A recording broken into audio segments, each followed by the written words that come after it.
ಇದೇ ವಿಚಾರಕ್ಕೆ ಸಂಬಂಧಪಟ್ಟ ಹಾಗೆ ಮಾತನಾಡೋದಕ್ಕೆ ನಮ್ಮ ಜೊತೆ ಇದೀಗ ಮಾಜಿ ಸ್ಪೀಕರ್ ಆಗಿರುವಂತಹ BL ಶಂಕರ್ ಅವರು ಫೋನ್ ಸಂಪರ್ಕದಲ್ಲಿ ಜಾಯ್ನ್ ಆಗಿದ್ದಾರೆ. ನಮಸ್ತೆ ಸರ್. ನಮಸ್ಕಾರ. 131ನೇ ಸಂವಿಧಾನ ತಿದ್ದುಪಡಿ ಬಿಲ್ ಇವತ್ತು ಏನು ಒಂದು ನಿರೀಕ್ಷೆ ಇತ್ತು, ಒಂದ್ ಕಡೆ ಡಿಲಿಮಿಟೇಷನ್ ವಿಚಾರ ಆಗಿರ್ಬೋದು, ಒಂದ್ ಕಡೆ ಮಹಿಳಾ ಮೀಸಲಾತಿಯ ವಿಚಾರದಲ್ಲಿ ಅಟ್ಲೀಸ್ಟ್ ಈ ಸಲ ಏನಾದರೂ ಪಾಸ್ ಆಗಬಹುದೇನೋ ಅಂತ ಹೇಳಿ ಅದಕ್ಕೂ ಕೂಡ ಸೋಲು ಉಂಟಾಗಿದೆ.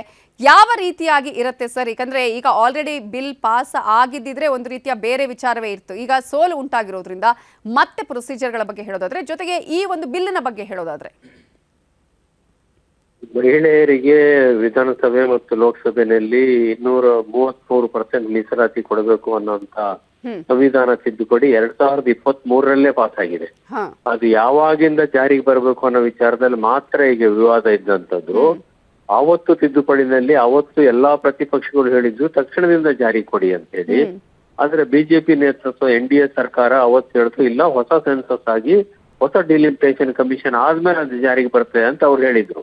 ಅದಾದ ನಂತರ 3 ವರ್ಷದ ನಂತರ ಅವ್ರ ಮನಸ್ಸು ಬದಲಾಯಿಸಿ ಈಗ ಅದನ್ನ 2011 ಸೆನ್ಸಸ್ ಮೇಲೆ ಕೊಡೋಣ ಅನ್ನೋ ಮಾತನ್ನ ಹೇಳೋದ್ರ ಜೊತೆಗೆ ಅವ್ರು ಈ ಸರ್ತಿ ಮಾಡಿದಂತ ಎಡವಟ್ಟು ಅಂತ ಹೇಳಿದ್ರೆ ಅದರೊಟ್ಟಿಗೆ ಡಿಲಿಮಿಟೇಷನ್ ಅನ್ನು, ಕ್ಷೇತ್ರ ಪುನರ್ವಿಂಗಡಣೆಯನ್ನು ಸೇರಿಸಿದ್ರಿಂದ ಇದ್ದಕ್ಕಿದ್ದ ಹಾಗೆ ಎಲ್ಲಾ ಲೋಕಸಭೆ ಮತ್ತು ವಿಧಾನಸಭಾ ಸ್ಥಾನಗಳನ್ನ ಏರಿಸುವಂತ ಒಂದು ಪ್ರಕ್ರಿಯೆನೂ ಮಹಿಳಾ ಮೀಸಲಾತಿ ಒಟ್ಟಿಗೆ ಸೇರಿಸಿದ್ರಿಂದ ಈ ಕ್ಷೇತ್ರ ಪುನರ್ವಿಂಗಡಣೆ ಮತ್ತು ಕ್ಷೇತ್ರ ಸಂಖ್ಯೆ ಹೆಚ್ಚು ಮಾಡುವಂತ ವಿಚಾರದಲ್ಲಿ ಒಮ್ಮತ ಮೂಡಲಿಕ್ಕೆ ಸಾಧ್ಯ ಆಗದೆ ಇರೋ ಕಾರಣಕ್ಕೋಸ್ಕರ ಈ ಫಲಿತಾಂಶ ಬಂದಿದೆ.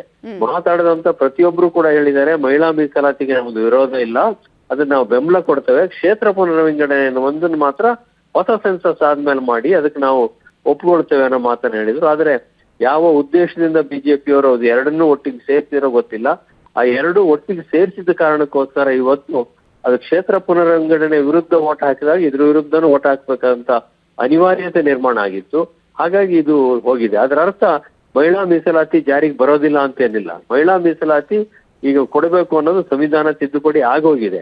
ಈಗ ವಿಫಲ ಆಗಿರೋಂಥದ್ದು ಯಾವಾಗಿಂದ ಜಾರಿಗೆ ಬರಬೇಕು ಅನ್ನೋ ವಿಚಾರದಲ್ಲಿ ಮಾತ್ರ ಸೋಲಾಗಿರೋದೇ ಹೊರತು ಮಹಿಳಾ ಮೀಸಲಾತಿಗೆ ಸೋಲಾಗಿಲ್ಲ.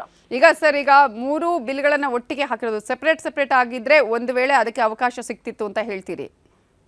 ಹೌದು, ಖಂಡಿತವಾಗಿ ಸಿಗ್ತಾ ಇತ್ತು. Okay, thank you. ಮಹಿಳಾ ಮೀಸಲಾತಿಯನ್ನೇ ಒಂದು ಸೆಪರೇಟ್ ಆಗಿ ಮಾಡಿ ಅವರು ಅದನ್ನ ಈಗ ತಕ್ಷಣದಿಂದ ಜಾರಿ ಕೊಡಕ್ಕೋಸ್ಕರ ಇದನ್ನ ಮಾಡ್ತಾ ಇದೀವಿ ಅಂತ ಹೇಳಿದ್ರೆ ಎಲ್ರು ಬೆಂಬಲ ಕೊಟ್ಟಿದ್ರು, ಯಾವ ಪಾರ್ಟಿನೂ ವಿರೋಧ ಮಾಡಿರ್ಲಿಲ್ಲ, ತಕ್ಷಣದಿಂದ ಜಾರಿಗೆ ಬರ್ತಾ ಇತ್ತು. ಅದು ಒಂದು ಅವಕಾಶ.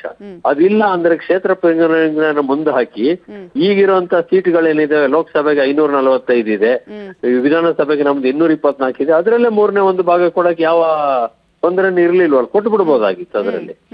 ಆದ್ರೆ ಇಲ್ಲಿ ಮಹಿಳಾ ಮೀಸಲಾತಿ ಕೊಡೋದು ತಕ್ಷಣ ಜಾರಿ ತರ ಉದ್ದೇಶಕ್ಕಿಂತ ಹೆಚ್ಚಾಗಿ ಈ ಕ್ಷೇತ್ರ ಪುನರ್ವಿಂಗಡಣೆ ಮಾಡಿ ಕ್ಷೇತ್ರಗಳ ಸಂಖ್ಯೆ ಜಾಸ್ತಿ ಮಾಡಿ ಅದರಲ್ಲಿ ಏನೋ ಒಂದು ರಾಜಕಾರಣ ಮಾಡ್ಲಿಕ್ಕೆ ಹೊರಟಿದ್ರಿಂದ ಅದರ ದುಷ್ಪರಿಣಾಮ ಇದರ ಮೇಲಾಗಿ ಇದು ಕೂಡ ಸೋಲ ಅನುಭವಿಸುವಂತ ಸ್ಥಿತಿ ನಿರ್ಮಾಣ ಆಗಿದೆ. ಒಟ್ಟಾರೆಯಾಗಿ ಮಹಿಳೆಯರಿಗೆ ರಾಜಕಾರಣದಲ್ಲಿ